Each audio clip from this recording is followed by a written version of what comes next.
King of the Sea is over, so it's time to get back to normal with a Foghorn, and just in time for update 082.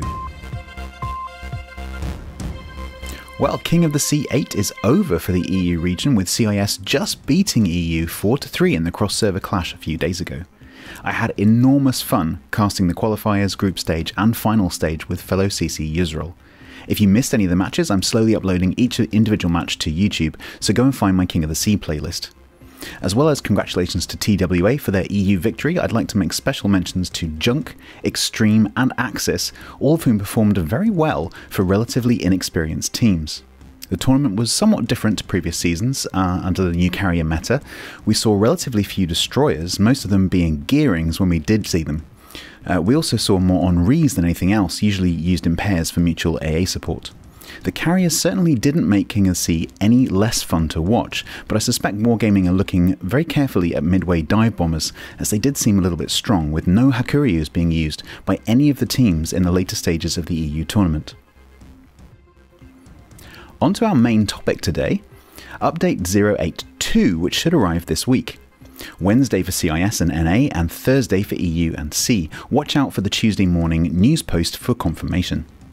There are two main things going on in this update: space games and carriers.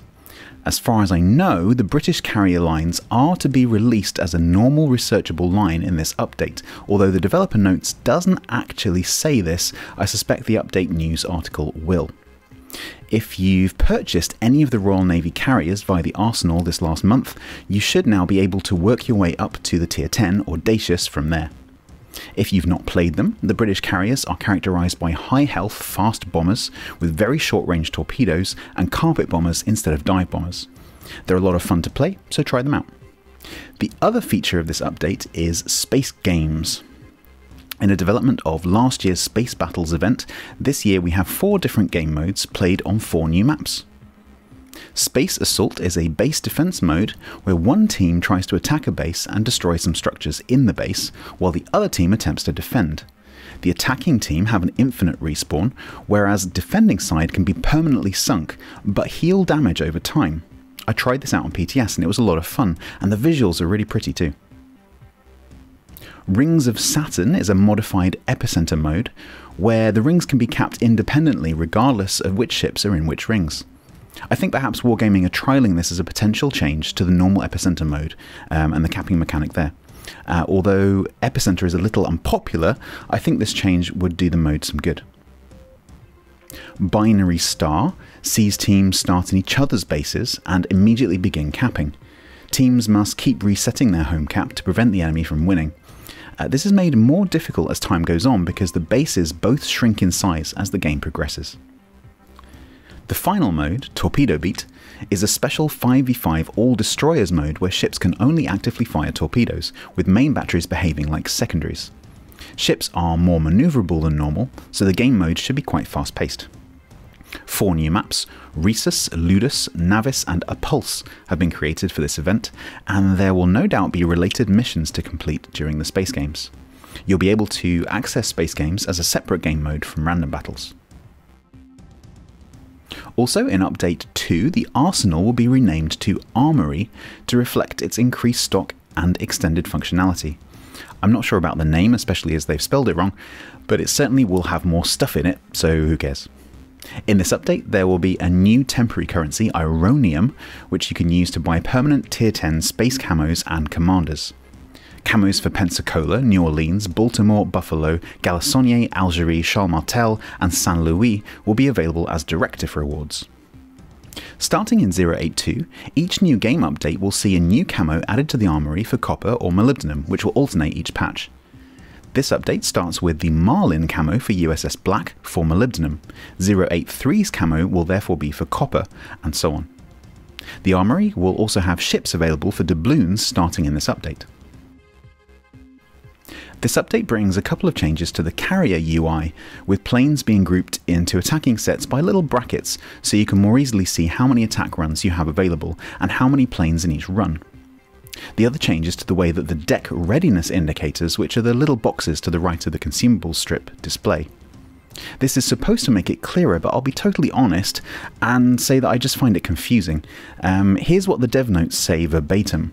In the standard mode, the deck indicators show the readiness of the entire squadron with the aircrafts divided into flights. In the alternative mode, the total number of aircraft divided into types is displayed. However, I can't make that description tie up with what's shown in the game, so I'll get back to you when I've worked it out, and hopefully some of you are cleverer than I am. The radio location commander skill is being disabled for planes in 082, so I'm assuming there'll also be a forced respec of carrier commanders to allow you to redistribute your points. Your ability to sell your carriers via the inventory ends with 082. If you've tried new carriers and decided they're not for you, you can sell them in the special temporary inventory section for doubloons or credits until 082 hits. The value depends on the original tier of the carrier and whether or not it's a premium. I'd urge you to think carefully before cashing in your premium carriers, as they'll undoubtedly be more expensive to rebuy in the future if you want them back again. The way the information import is displayed, especially on the left-hand side, and the way account levels for beginners appear is changing. Account levels won't affect most of you watching this, but the other change is mostly cosmetic, making the port a little less cluttered, especially for those of you with lower resolution screens. If you can't find something, just look around, everything is still there somewhere. Two things worth pointing out are that the insignia section is now immediately in the top left, and server and player online count are now seen via the escape key menu. In other news, during the EU CIS cross-server clash, Wargaming teased a new feature they're working on, primarily aimed at competitive game modes, Destructible Ice.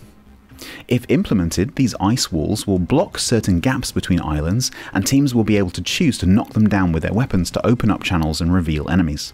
It's an interesting concept, and Mimi Missile from Wargaming said that she had tournaments and clan battles in mind for this mechanic, as it wouldn't really work well in random battles. It's a very early preview, so no doubt we'll see it in public test at some point in the future. Wargaming also teased a new line, French destroyers. Presumably the national flavour of these will match the extant destroyer Le Terrible, with fast straight line speed, no smoke, and a main battery reload booster. Here are the names so far. Tier 2, Ensign Gabold, Tier 3, Fusilier, Tier 4, Bourrasque, Tier 5, Jaguar, Tier 5 Premium, Sirocco, Tier 6, Guépard, which is cheetah in English, Tier 7, Vauquelin, Tier 8, Le Fantasque, Tier 9, Mogador, and Tier 10, Kleber. Also teased were the already announced Tier 10 Japanese cruiser Yoshino, along with Tier 7 Japanese destroyer Udachi, Tier 10 Russian battleship Slava, Tier 8 French cruiser Bayard, and Tier 9 American destroyer Benham.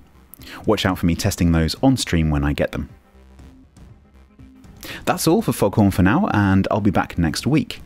If you've enjoyed this update, please do subscribe for more, and watch out for my Friday or Saturday nights Twitch streams, where I usually play test ships and look at new features on PTS. I've been Stats, look after each other, and I'll speak to you soon.